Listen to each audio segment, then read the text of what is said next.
आज इस वीडियो के माध्यम से मैं आपको बता रहा हूँ कि अगर आपके पास कोई भी इंटेक्स का 2.1 का होम थिएटर है तो इसमें ये वाला सर्किट लग कर आता है, उसी का ये कॉपी किया हुआ सर्किट है। ठीक है, मतलब उसी प्रकार दिखने वाला है और सेम वैसे ही काम करने वाला है हमारा 2.1 का सर्किट है। इसमें हमारे टोटली 3 आईसी लगाई जाती हैं, जो कि हमारी दो आईसी लेफ्ट राइट स्पीकर को ऑपरेट करने के लिए होती हैं। मेरे पास क्या हुआ है कि एक कमेंट आया हुआ है जिसमें उन्होंने बताया है मेरे से कि उनके पास एक 2.1 का होम थिएटर है और उसमें क्या हो रहा है कि बेस आ रहा है, बट हमारा जो सेटेलाइट स्पीकर मतलब जो अलग स्पीकर लगाते हैं छोटे छोटे, वो हमारे 2 स्पीकर नहीं चल पा रहे हैं। तो मैं उनको बताना चाहूँगा इस वीडियो के माध्यम से, वो उन्हीं के लिए हमारी खास वीडियो होगी। तो मैं आपको बता दूंगा कि यहाँ पास देखिए हमारे यहाँ पास बेस भी लिखा हुआ है और यहाँ पास हमारे एक 3 पिन का जैक लगा हुआ जो कि हमारे बेस बेस के लिए वॉल्यूम है। और यहाँ से हमारा ये स्पीकर लग जाएगा जो कि बेस वाला होगा, सब बूफर वाला, जो हमारे बूफर के अंदर जो किट लगा हुआ उसी के अंदर एक बूफर स्पीकर लगा हुआ होगा, उसी का 2 बार यहाँ पर लग जाएगा सिंपली। और यहाँ पर हमारा जो बेस वाला वॉल्यूम है वो कनेक्ट हो जाएगा, उसके तीनों पिन आप लगा देंगे तो कनेक्ट हो जाएगा। और यहाँ से आपको ऑडियो सिग्नल देना होता है, यहाँ पास हमारे बहुत सारे कनेक्शन मिल जाएंगे आपको। तो देखिए मैं उन्होंने मेरे से ये बोला कि हमने इसमें तीनों आईसी नहीं लगा दिए हैं, तो उसमें साउंड ना आने का सबसे बड़ा कारण मेरे को लग रहा है जो हमारे यहाँ पास एक फ्यूजेबल रेजिस्टेंस लगी हुई है। तो ये रेजिस्टेंस अगर हमारे अंदर से ब्रेक हो जाएगी या फिर जल जाएगी तो क्या होगा, जो हमारा यहाँ से स्पीकर आउटपुट का कनेक्शन है यहाँ से आ रहा है, इस एसपी जिसमें लिखा हुआ ये जैक पर आ रहा है, बीच वाला पॉइंट तो हमारे इसमें ग्राउंड है और हमारे जो लेफ्ट राइट वाले पॉइंट है इसमें हमारे जब कनेक्शन नहीं आएगा तो हमारे स्पीकर जाहिर सी बात है नहीं बचेगा। और उन्होंने मेरे से ये भी बोला है कि बेस हमारा चल रहा है, तो मेरे मन में ये बात बिल्कुल आ चुकी है कि हमारा यहाँ तक उनका जो बेस वाला वॉल्यूम कंट्रोल है वो भी सही है और जो उनका बेस वाला स्पीकर कनेक्ट है वो भी सही है और यहाँ तक कि वॉल्यूम का भी कनेक्शन सही होगा तभी जाके हमारा बेस आ रहा है। तो यहाँ पर हमको यही लग रहा है कि यहाँ पर हमारा रेजिस्टेंस जो है ब्रेक हो चुका होगा। और तो मैं इसमें दिखा दूंगा कि मैं इसमें लिख कर भी रखा हूँ कुछ, जिससे कि मैं उनको थोड़ा सा बता सकूँ। तो देखिए क्या होता है कि ये हमारा वॉल्यूम के लिए हमने लिख कर रखा, जो हमारा 6 पिन का वॉल्यूम होता है तो इसमें क्या होता है, अगर एक नंबर मेरे पास ये वॉल्यूम उपलब्ध नहीं है उस प्रकार का, नहीं तो मैं आपको दिखा देता, लेकिन फिर भी मैं कमेटी पोस्ट में उसका वॉल्यूम का आपको सर्किट जो उसमें लिख कर मैं आपको फ़ोटो शेयर कर दूंगा। तो यहाँ पर जो हमारा 1 नंबर से हम सिग्नल इनपुट करते हैं, चाहे वो ऑक्स के माध्यम से हो, चाहे हमारा ब्लूटूथ पैनल के माध्यम से हो, तो 1 नंबर से अगर हम सिग्नल इनपुट करेंगे तो हमारा आउटपुट कहाँ से होगा, ये हमारी 6 नंबर पिन से हमारा आउटपुट होगा। इसीलिए मैंने इस प्रकार से लिख कर रखा है 1 2 3 4 5 6 पिन है टोटल, तो एक से हम इनपुट देंगे तो हमारे यहाँ से कहने का अर्थात ये है मेरा कि 6 नंबर पिन से हमारा 1 नंबर का आउटपुट होगा। अगर आप यहाँ से इसका तार ना जोड़कर आप यहाँ जोड़ेंगे तो आपका आउटपुट सिग्नल नहीं मिल पाएगा सही से।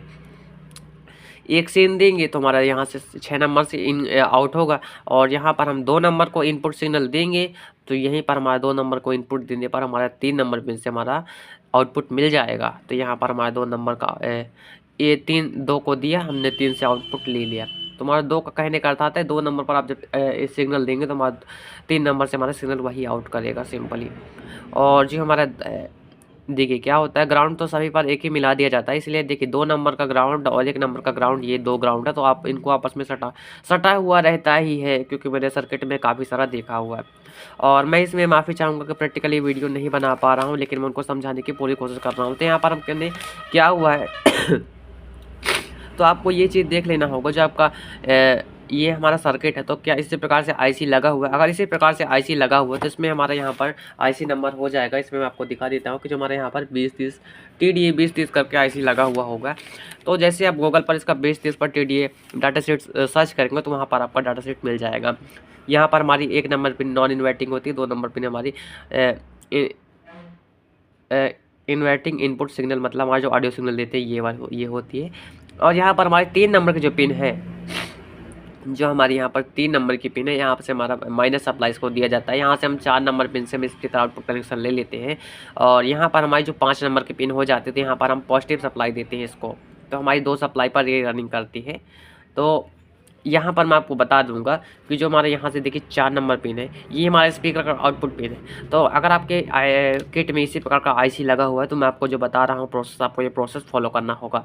तो क्या होता है कि यहाँ से हमारा 4 नंबर पिन से हमारा आउटपुट सिग्नल हुआ। अब यहाँ से ट्रैक को ट्रैक करेंगे तो यहाँ से हमारी पतली सी लाइन ग्रीन कलर की जो बनती हुई चली जा रही है, यहाँ से हमारी लाइन जाकर, मैं ये देख रहा हूँ कि ये लाइन हमारी जाकर यहाँ पर एक रजिस्टेंस के माध्यम से हमारी ये आउट कर गई। यहाँ पर रजिस्टेंस का ये इनपुट हुआ, यहाँ से हमारा रजिस्टेंस से दूसरे पॉइंट से आउट होगा, ये हमारे कनेक्टर पर डायरेक्टली चला गया। अब मान लीजिए किसी भी कारणवश अगर हमारी रेजिस्टेंस अगर ब्रेक हो जाएगी तो हमारा बिल्कुल भी साउंड नहीं आएगा।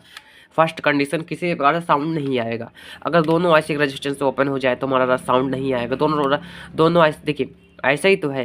इसका 4 नंबर का भी, इसका जो पहला है इसका भी हमारे यहाँ पर आ रहा है, और दूसरे वाले आईसी का हम देखेंगे जो हमारा दूसरा आईसी है, यहाँ से इसका 4 नंबर पिन, यहाँ से हमारा ये ग्रीन कलर का प्रिंट बनते हुए चला आ रहा है। तो देखिए यहाँ पर हमारा क्या हुआ था कि हमारा जो इसके बीच में लगा हुआ रेजिस्टेंस है बर्न हो चुका था, उसकी जगह पर मैंने एक जंपर मार दिया था और हमारा एकदम प्रॉब्लम जो है डन हो चुका था। मैं रेजिस्टेंस भी आपको दिखा दूंगा, रेजिस्टेंस हमारा हीट होकर जल चुका था। दूसरा रेजिस्टेंस सही था, इसीलिए मैंने यहाँ पर जंपर नहीं किया। तो यहाँ पर आपको, अगर आपको ज़्यादा समझ में ना आए तो दोनों पॉइंट पर आप ये एक एक देखिए, यहाँ से आप लेके यहाँ से यहाँ तक जंपर कर देंगे और यहाँ से यहाँ तक आप जंपर कर देंगे। अब मैं आपको मल्टीमीटर से आपको दिखा देता हूँ। अगर आपके पास मल्टीमीटर ना भी हो तब भी आपका काम चल जाएगा मेरे हिसाब से। फिर भी मैं आपको मल्टीमीटर से आपको कंप्यूटर चेक करवा दूँगा। यहाँ पर मैंने इसीलिए मैंने यहाँ पर शॉर्ट कर दिया है क्योंकि यहाँ पास ज़्यादा उनका रजिस्टेंस नहीं लगी हुई। अगर मान लीजिए 1K 2K 20K ऐसा कोई 10K वगैरह वाला रेजिस्टेंस होता तो उसको हम शॉर्ट नहीं कर सकते। सभी रेजिस्टेंस को आप शॉर्ट नहीं कर सकते। 100 ओम 150 ओम 200 ओम तक के रेजिस्टेंस को आप हालांकि कहीं उसको भी शॉर्ट नहीं कर सकते, ठीक है। तो यहाँ पर ये हमारा नॉर्मल स्पीकर आउट कनेक्शन जा रहा है, इसलिए यहाँ पर शॉर्ट कर दिया। यहाँ पर मैं अपने मल्टीमीटर को कंट्रोल ट्रेस पर लगा कर रखा हुआ हूँ। यहाँ पर मैं इसकी बीप लगातार चेक कर रहा हूँ। अब जो हमारा क्या होता है 4 नंबर पिन से, देखिए ये 4 नंबर पिन पर हमने लगाया, ये हमारा प्रिंट चल कर आ रहा है। यहाँ पर मैं आपको चेक करवा देता हूँ क्लियर करके। तो यहाँ पर हमें इस पिन को रखेंगे रेड वाले को। अभी इस लाइन को भी यहाँ पर पहले चेक करेंगे, फाइंड आउट करेंगे यहाँ पर हमारा बीप मार रहा है कि नहीं। तो यहाँ पर हमारा बीप मार रहा है और जिसके आउटपुट वाला पॉइंट है यहाँ पर भी बीप मार रहा है। इसीलिए बीप मार रहा है क्योंकि हमारा रजिस्टेंस सही है। अगर मान लीजिए किसी कारणवश रजिस्टेंस टूट जाए तो हमारा यहाँ का कनेक्शन जो है ब्रेक हो जाएगा। और इसके बाद हमारे दूसरे आईसी का जो 4 नंबर पिन है, इसके बाद हम यहाँ से चेक करेंगे। यहाँ पर भी हमें लगातार कंटिन्यूटी मिल रहा है और आपको ये बीच वाला जो पॉइंट है यहाँ पर आपको कंटिन्यूटी नहीं मिलेगा। 400 500 600 ओम की रीडिंग मिल जाएगी। तो मैंने बताया कि हमारा यहाँ से अगर फ्यूज रेजिस्टेंस अगर ओपन हो जाएगा तब भी आप कितना भी नया आईसी लगा लें, क्योंकि फॉल्ट जब यहाँ रखा हुआ है तो आईसी छीने चाहे ना छीने उससे कोई फ़र्क नहीं पड़ता। तो यहाँ पर आपको रेजिस्टेंस अगर आपका जला है, अगर आपको ऊपर से सही भी दिखा, भी कभी रेजिस्टेंस ऐसा होता है कि ऊपर से जला हुआ भी नहीं रहता लेकिन फिर भी अंदर से वो जो है ब्रेक हो जाता है, तो उसको आप जंपर करेंगे, दोनों पॉइंट को आप जंपर कर देंगे। मैं आपको फिर से क्लियर कर रहा हूँ, बार बार आपको क्लियर कर रहा हूँ जिससे कि आपका प्रॉब्लम जो है सॉल्व हो जाए। तो यहाँ पर आप इस पॉइंट से लेकर इस पॉइंट तक जंपर करेंगे और यहाँ पर जो आपको बीच से ग्रीन कलर की पट्टी हटी हुई दिख रही थी, यहाँ इसके नीचे रेजिस्टेंस है, तो यहाँ से इन से लेके आउट तक इस पर आप जंपर कर देंगे। आपको समझ में नहीं आता, चलिए समझ में वाली बात ही नहीं है क्योंकि ऐसा सर्किट होगा जो इंटेक्स में हमारे होम थिएटर में सर्किट लगता है ऐसे ही रहता है। यहाँ पर आप इस जंपर को मार देंगे, यहाँ से यहाँ तक, यहाँ से इस जंपर को मार देंगे, आपका प्रॉब्लम सॉल्व हो जाएगा। अब आपने यहाँ पर जंपर मार दिया, इसके बाद आप क्या करेंगे, जो बाहर के सेटेलाइट स्पीकर है कोई भी एक स्पीकर, पहले आप एक स्पीकर लगाएंगे, उसके बाद आपको क्या करना होगा, जो आपका इनपुट सिग्नल देने वाला जो पिन होता है इसको टच करना होगा। यहाँ पर हमारा इनपुट वाला ये पिन है, इस पर आप टच करेंगे तो यहाँ पर आपको हमिंग की प्राप्त होगी। आप इसको हल्का सा इसको आप टच करेंगे तो हमिंग के साउंड प्राप्त होगी। अगर यहाँ पर टच करने पर हमिंग के साउंड प्राप्त हो रही है तो इसका अर्थ ये होता है कि हमारी जो इसमें आईसी लगी हुई सही वर्क कर रही है। इसके बाद जो आपका जो एक स्पीकर है उसको दूसरे वाले पोर्ट पर लगाएंगे, इसके बाद आप इस वाले आईसी पर टच करेंगे। तो अगर इस आईसी पर आपको टच करने पर हमिंग मिल जाती है तो इसका मतलब ये भी आईसी एकदम प्रॉपरली वर्क कर रही है। तो इतने से आपका प्रॉब्लम जो है सॉल्व ही हो जाएगा। और मैं इसमें सप्लाई के लिए इसलिए नहीं बता रहा हूँ, देखिए क्या होता है कि जो हमारा इसमें सप्लाई का प्रॉब्लम आता ही नहीं हालांकि, क्योंकि देखिए जो इसमें हमारा देखिए यहाँ से हमारा प्लस सप्लाई इसमें इनपुट हुआ तो इसमें दूसरे वाले पॉइंट में भी हमारा वही सप्लाई सेम ही हमारा इनपुट होगा। मैं आपको चेक करवा देता हूँ, यहाँ पर हमारा मीटर थोड़ा सही कर लूँगा। तो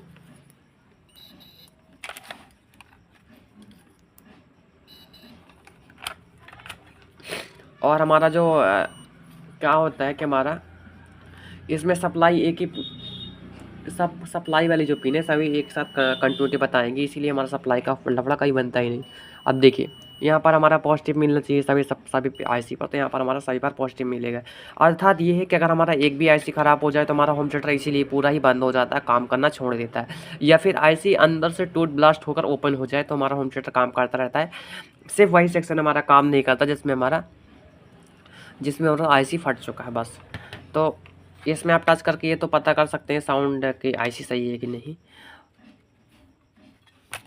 और यहाँ का जो हमारा इनपुट देने वाला सिग्नल वाला पॉइंट होता है आपको दिखा देता हूँ। यहाँ से कैपेसिटर लग के कैपेसिटर लगाने के बाद यहाँ पर एक रेजिस्टेंस लगाने के बाद यहाँ से हमारा रेजिस्टेंस से आगे बढ़ चुका है ये ट्रैक।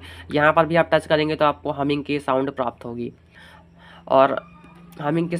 होगी और इसके बीच में हमारा ग्राउंड हो जाता है। इसके बगल में जस्ट हमारा एक और सिग्नल इनपुट देने के लिए होता है, जो कि हमारा यहाँ से ये रेजिस्टेंस के माध्यम से कैपेसिटर के माध्यम से हमारी इस वाले पिन पर जाता है।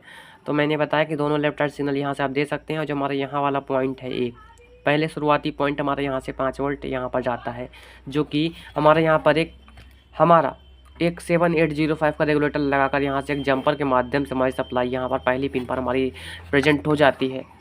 तो यहाँ पर हमारी 5 वोल्ट प्रेजेंट हो जाएगी। इसके बाद हमारा ऑडियो सिग्नल इनपुट और बीच में हमारा ग्राउंड हो जाएगा। उसके बाद हमारा एक और सिग्नल इनपुट हो जाएगा। तो इतने के बाद हमारा सर्किट रन करने लगता है। तो मैंने आपको जो जानकारी बताई है, आपको मुझे उम्मीद है कि आपका जो प्रॉब्लम है डन हो जाएगा और सॉल्व हो जाएगा। इतने से ज़्यादा प्रॉब्लम नहीं हो सकता, मैं 100% बोल सकता हूँ। तो उम्मीद है कि अगर आपको वीडियो अच्छी लगी हो तो आप चैनल को प्लीज़ सब्सक्राइब कर रखें इस लेटेस्ट वीडियो देखने के लिए। अगर आपकी फिर भी प्रॉब्लम सॉल्व ना हो तो आप मेरे से फिर भी कमेंट करें, मैं उसका अब नेक्स्ट बार में आपको इसका पूरा वायरिंग करके और 6 पिन का वॉल्यूम लगाकर ही दिखाऊंगा। अगर आप कमेंट करेंगे तो, नहीं करेंगे अगर इतने में आपका प्रॉब्लम सॉल्व हो जाएगा तो कोई भी बात नहीं है। Thanks for watching video.